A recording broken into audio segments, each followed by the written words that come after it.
आप सब लोगों को जानकारी, एक सेकंड, आप सब लोगों को जानकारी में है कि 7 और 8 के दरमियान रात्रि जो है इंदौर बिलासपुर ट्रेन के अंदर से एक अर्चना तिवारी नाम की युवती जो B3 AC कोच में थी, वहां से वो लापता हो गई। जब से मिसिंग रिपोर्ट कायम हुई है उसी दिन से हम लोग जो है वो उस लड़की को ढूंढ रहे हैं, मगर उसके बावजूद जो है लगभग 10 से 11-12 दिन तक हम लोगों को वो ढूंढने के बाद में आज फाइनली नेपाल बॉर्डर से लड़की को बरामद किया गया है। मामला कुछ इस प्रकार है कि अर्चना तिवारी नामक लड़की जो है ये कटनी की रहने वाली है। वहां से उसने अपना ग्रेजुएशन कंप्लीट किया हुआ है। वहां पर ये जो है वो स्टूडेंट छात्रा, नेता छात्रा वगैरह भी रही हुई है NSUI से। उसके बाद में फिर ये 2 साल तक जो है वो जबलपुर में प्रैक्टिस करती थी एडवोकेट की।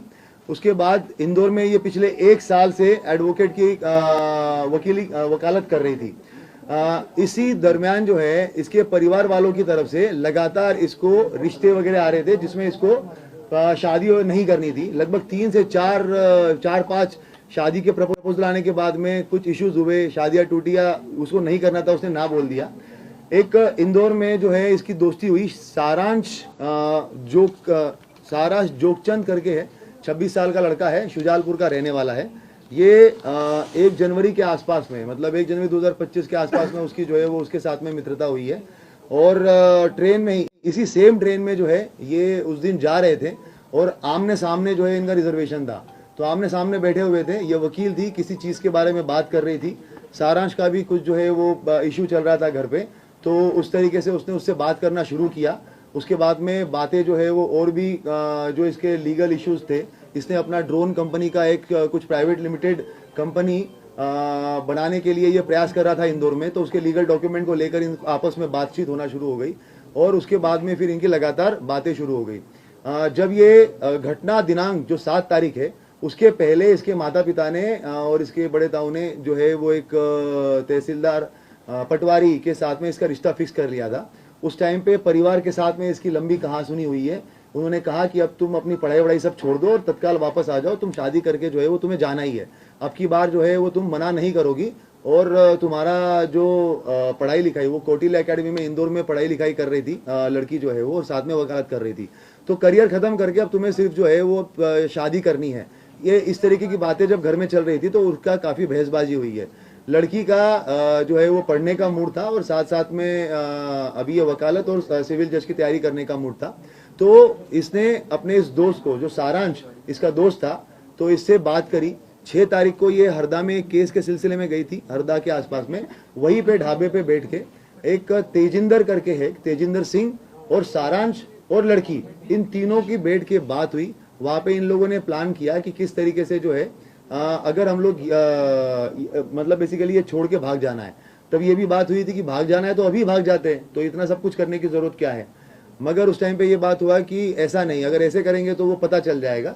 ये जो इंदौर बिलासपुर ट्रेन जा रही है वहां पे हम बैठेंगे, चलती ट्रेन में से अगर चले जाएंगे तो बहुत सारी हो सकता है कि मिसिंग पर्सन रिपोर्ट कायम होगा।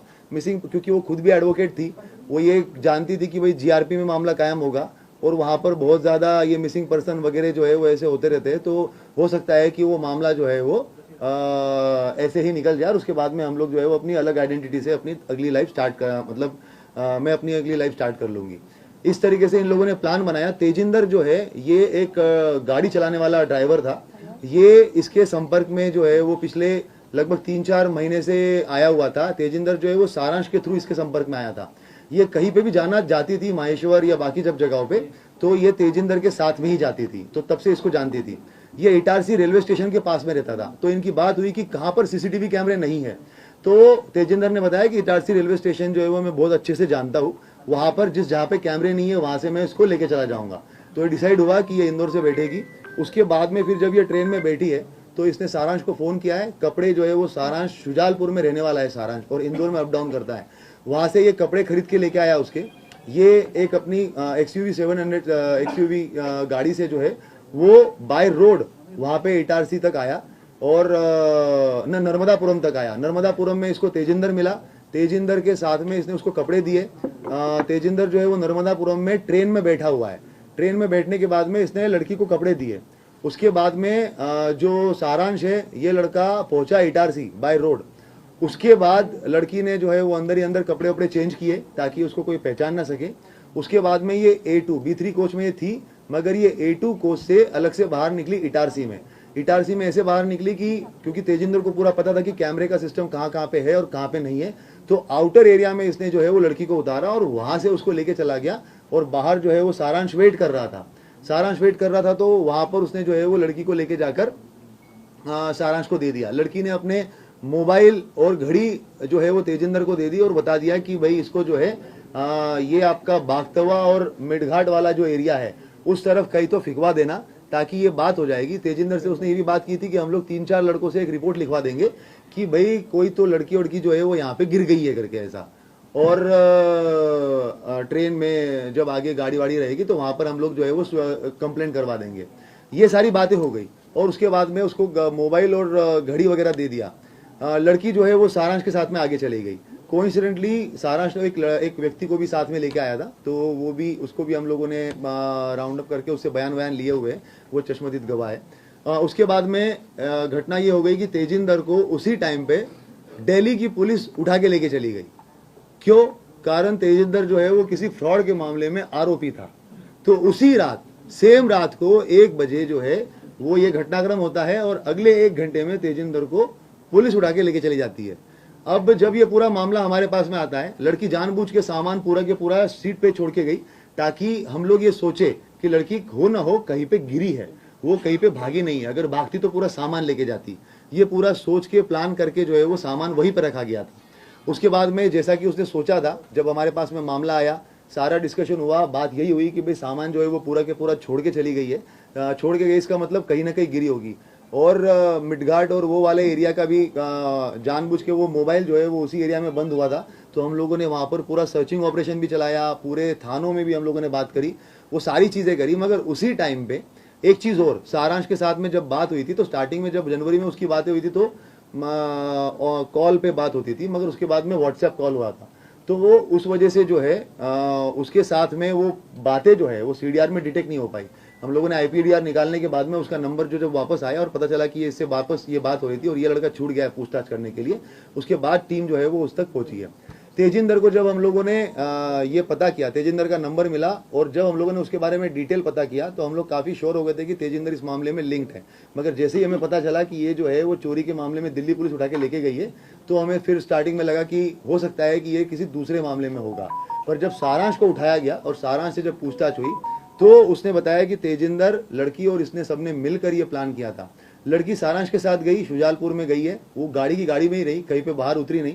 इन लोगों ने इसका चीज़ का ध्यान रखा कि कहीं पे भी टोल नाका नहीं आना चाहिए, क्योंकि पुलिस जो है वो टोल नाके पे भी CCTV कैमरे देखती है और अगर गाड़ी के थ्रू RFID से अगर पैसा कट जाता है तो उससे भी जो है वो डिटेक्ट हो सकता है। तो इन्होंने टोल नाका अवॉइड किया और ऐसे ऐसे रास्ते से गए जहाँ से टोल नाका नहीं हो। शुजालपुर गए, शुजालपुर के बाद में फिर ये ऑर्बिट मॉल के आसपास से कहीं से इन्होंने एक दूसरा मोबाइल खरीदा।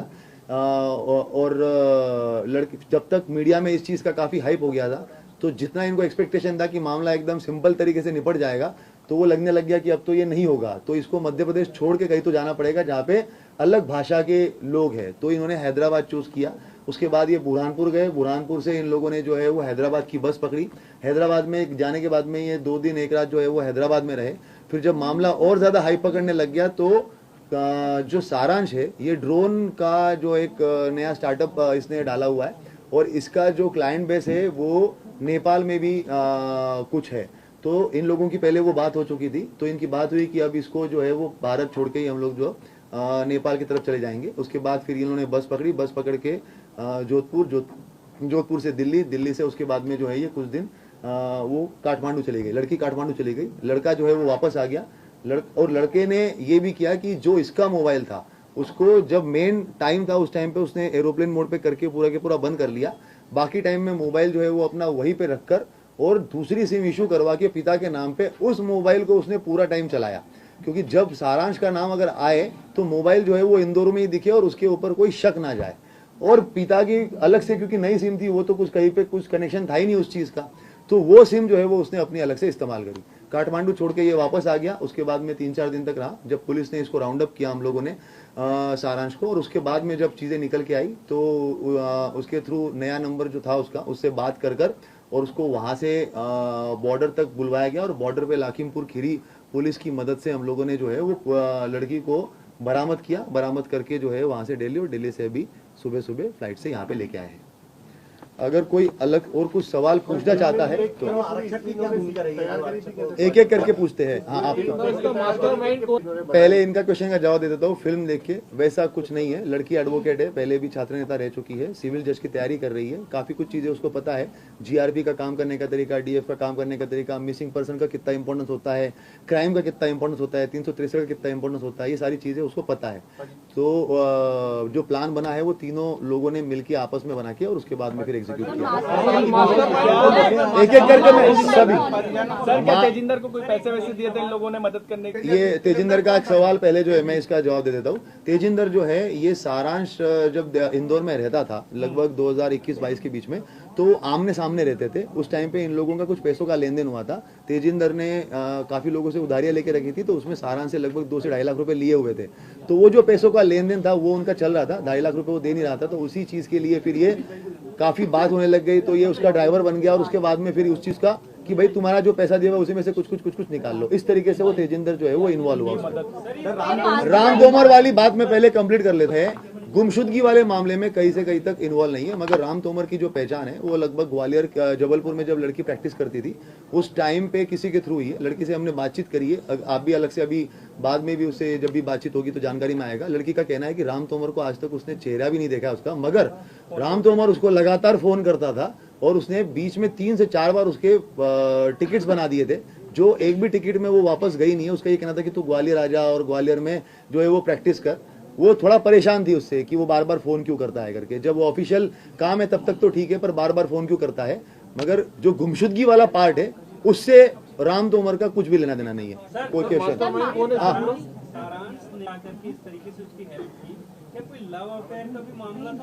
लड़की डिनाई करती है, लड़की बताती है कि वो मेरा दोस्त था, बाकी तो और वो अच्छे से इस सवाल का जवाब दे पाएगी।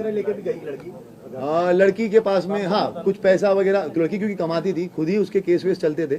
उसका जो है वो हरदा में भी एक अलग से केस पे काम कर रही थी, खंडवा में भी किसी केस पे काम कर रही थी। तो लड़की खुद भी कमाती थी। उसने अपने माँ का ऑपरेशन जो किया था, तो ऑपरेशन में भी उसने खुद ने पैसे जो है वो खर्च किए हैं। तो पैसा उसके पास में था और कुछ पैसा जो है वो सारांश ने भी उसने पेरेंट्स को हाँ पेरेंट्स को जो है ये लगातार इनमें जो अगस्त के महीने में जब वो पटवारी का उसके पास में रिश्ता आया था और उसने ना बोला था, तो उस टाइम पे काफी झगड़ा भी हुआ है। मतलब लगातार फोन पे बात भी हुई है, माँ का भी झगड़ा हुआ है। माँ ने भी कहा है कि इसके अंदर जो है वो तुम्हें इस बार शादी करनी पड़ेगी वगैरह वगैरह। जिस तरीके से हर एक फैमिली में होता है कि भाई तुम्हें शादी करनी पड़ेगी, लड़के का कहना है कि नहीं मैं तो अपना लाइफ कोर करिए उसका। डेफिनेटली वो अगर ये सब चीजें इतनी हो रही है और उसके बाद ही 6 तारीख को हुआ है।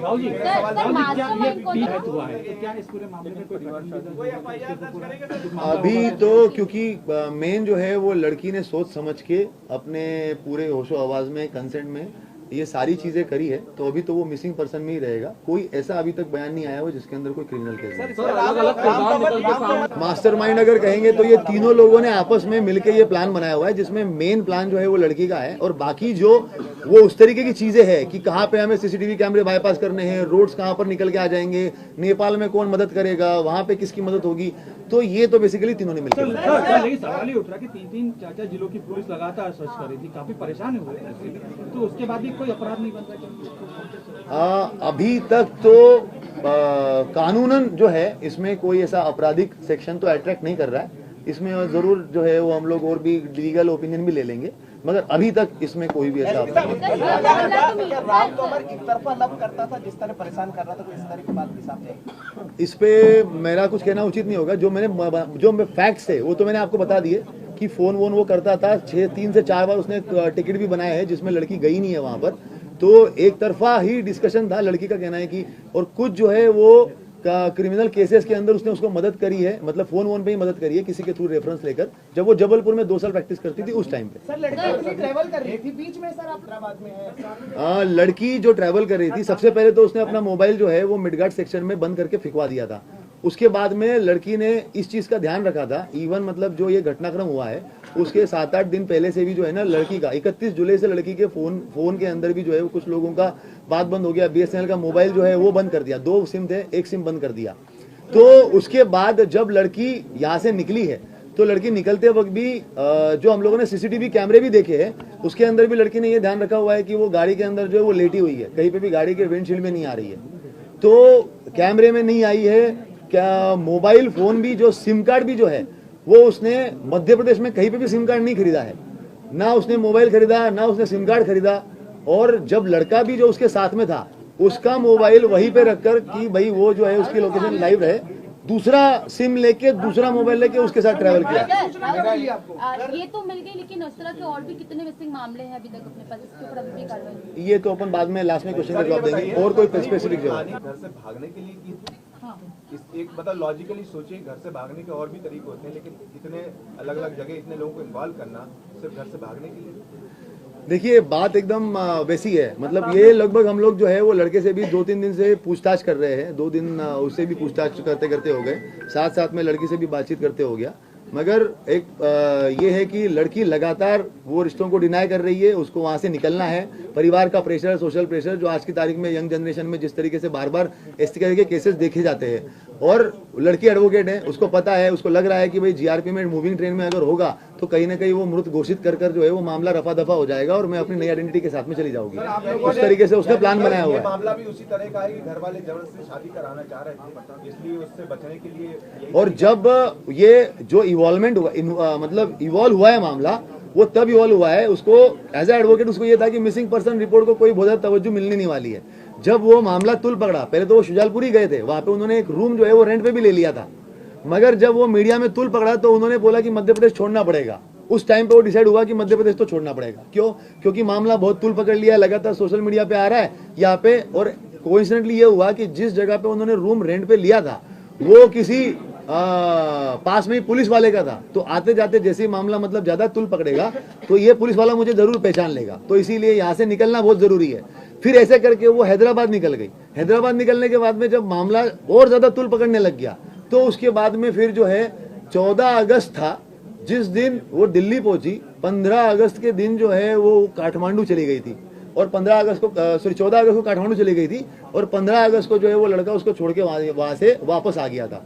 तो ये पूरा जो डेवलपमेंट है 7 तारीख से लेके 14 तारीख तक का है, जो बीच बीच में उन्होंने सोचा है कि नहीं अब इतना हाइप हो गया है, अब इतना ये हो गया है, पूरी पुरजोर तरीके से कोशिश की जा रही है, तो हमें तो अब देश ही छोड़ना पड़ेगा। तो उसके बाद में फिर उसने वो उसने किया, दिन उसने बदले, तमाम तरह की चीजें, पुलिस परेशान होती है, तो क्या आपराधिक मामला इस पर नहीं बनता? कोई दबाव है क्या इस पर? मतलब क्यों ऐसा? नहीं, ये आपराधिक मामले के बारे में एज सच जो है इसमें, क्योंकि उसके साथ में कोई गलत घटना नहीं हुई है, वो खुद ही उसके अंदर मिसिंग पर्सन है, कानूनन उसके अंदर अभी तक तो कोई मामला नहीं बनता। मैंने पहले भी कहा, इसमें हम लोग और विधिक राय भी लेंगे, अगर कुछ सेक्शन बनते भी होंगे तो उसके बारे में सोच लेंगे। कितनी टीम हमारी लगी हुई थी? जैसे मैंने पहले कहा था कि हमारे सीसीटीवी फुटेज के लिए टीम लगी थी, लगभग भोपाल से लेके कटनी तक के सारे सीसीटीवी फुटेज हम लोगों ने खंगाले थे, साइबर टीम लगी हुई थी, और साथ साथ में जो मेडघाट और वो सेक्शन में हम लोगों को सर्चिंग करनी थी उसकी 30 लोगों की एक अलग टीम थी। तो कुल मिला के जो है वो 60-70 लोग हमारे लगातार इस पूरे 10-15 दिन सारांश पे तब शक हुआ।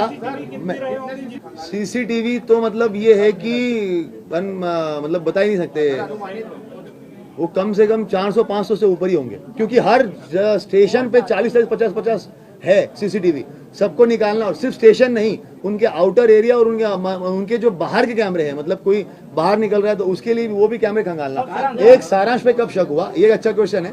सारांश का ये था कि जब हम लोगों ने स्टार्टिंग में सबसे पहले जो है वो कोई उसकी डेथ तो नहीं हो गई, ये सब चीजों को हम लोगों ने जब रूल आउट कर लिया, तो मैंने बीच में भी एक बार बाइट दी थी कि हम लोग जो है वो उसको ब्रॉडन करेंगे पूरे सर्च के दायरे को। जब हम लोगों ने 6-7 महीने का पूरा चीजें खंगाली और उसके अंदर जब देखा कि वो किस किस से बात करती थी, सारांश का 2-3 कॉल बहुत लंबे थे, जबकि वो कॉल तो 2-3 ही थे मगर बहुत लंबे थे। जब उसका फिर हम लोगों ने IPDR निकाला कि ऐसा तो नहीं व्हाट्सएप कॉल से उसने बात करी हो, इसमें हम लोगों ने कटनी पुलिस जो है वो SP कटनी के द्वारा भी एक इनपुट दे दिया था उनके साइबर की तरफ से कि एक ये नंबर आया हुआ है, और वो नंबर हमारे इससे मैच हो रहा था, सारांश से मैच हो रहा था। तो जब वो हमें जानकारी मिली कि यार ये लड़का कितनी क्यों बात कर रहा है और अभी तक इसको हमने पूछताछ नहीं कर पाए हैं, ये अभी तक इस दायरे में आया ही नहीं है, जब उसका दायरा बढ़ाया गया इन्वेस्टिगेशन का, और भी मतलब जो है 1 महीने को छोड़ के 6-7 महीने 10 महीने का पूरा रिकॉर्ड लेकर और उसके IP एड्रेसेस को लेकर और IP एड्रेसेस के बारे में जानकारी ली गई, तब वो सारांश का नंबर आया और उसके बाद फिर सारांश को हम लोगों ने जब ट्रैक किया तो हमें पता चला कि अरे इस पे ये बात कर रहा था। जब उसको उठा के लाए तो फिर तो चीजें फिर आसान हो गई। ठीक सर, काठमांडू तक पुलिस के तक संपर्क कैसे किया और कैसे उसको बुलाया, फिर कैसे बरामद सारांश को जब हम लोगों ने पकड़ लिया, सारांश के पास उसका नंबर जो था, क्योंकि एक सेकंड, सारांश को जब हम लोगों ने पकड़ा तो क्योंकि काठमांडू में जो है वो उसी का कनेक्शन था, तो उसके बाद उसी से बात करके उसके कनेक्शन से बात की गई, लड़की से कांटेक्ट में आए, लड़की से बात की। जब ये पूरा एपिसोड चल रहा था उस दिन, ग्वालियर वाला भी उस दिन पूरा के पूरा एपिसोड चल रहा था, उसके एक दिन पहले से ही उसी टाइम पे हम लोग लड़की के कांटेक्ट में आ चुके थे कि वो काठमांडू में है। तभी मैं इतने स्ट्रांगली बता भी रहा था कि उसका कोई कनेक्शन नहीं है। और वहां पर जब हम लोगों ने काठमांडू में बात करी और उसको बात करके फिर बुलवाया, वो सारांश के थ्रू बुलवाया और उसके बाद में फिर जो है वो अपनी माता पिता से बात की थी? तेजिंदर के बारे में हम लोग पहले एक बार इन्वेस्टिगेट, वो तो हमारा ये था कि चौथे या पांचवें दिन हम लोग केस क्रैक कर चुके थे। हमें ये लग रहा था कि तेजिंदर ही है जिसके साथ लड़की गई है, मगर जब वो दिल्ली पुलिस आ गई तो तेजिंदर हमारा वापस साइडलाइन हो गया। अगर वो दिल्ली पुलिस उस दिन नहीं आती तो हो सकता था कि हम तीसरे दिन ही उस केस को क्रैक कर लेते तेजिंदर को पकड़कर, मगर वो घटनाक्रम ऐसा ही था जिसकी वजह से हम लोग उससे हटे। पर फिर सारांश के थ्रू वापस तेजिंदर तक जब पहुंचे तो हमारी एक टीम दिल्ली गई, दिल्ली में उसको तिहाड़ जेल के अंदर उसका जो है वो हम लोगों ने वापस अंदर जाके उससे पूछताछ करी और फिर वापस जो दिल्ली पुलिस से बात करके 4 दिन का उन्होंने रिमांड लिया था, तो उस रिमांड में भी हम लोग वहां पर गए और बाकायदा उससे पूछताछ करी और जब वो फैक्ट्स मिलान किए तो चीजें फिर हमें काफी आसान हो गई। सर, इंदौर में जो CCTV आया था एक कार का, उसमें तेजिंदर ही था वो? इंदौर में CCTV आया था जिसमें वो एक बार देखना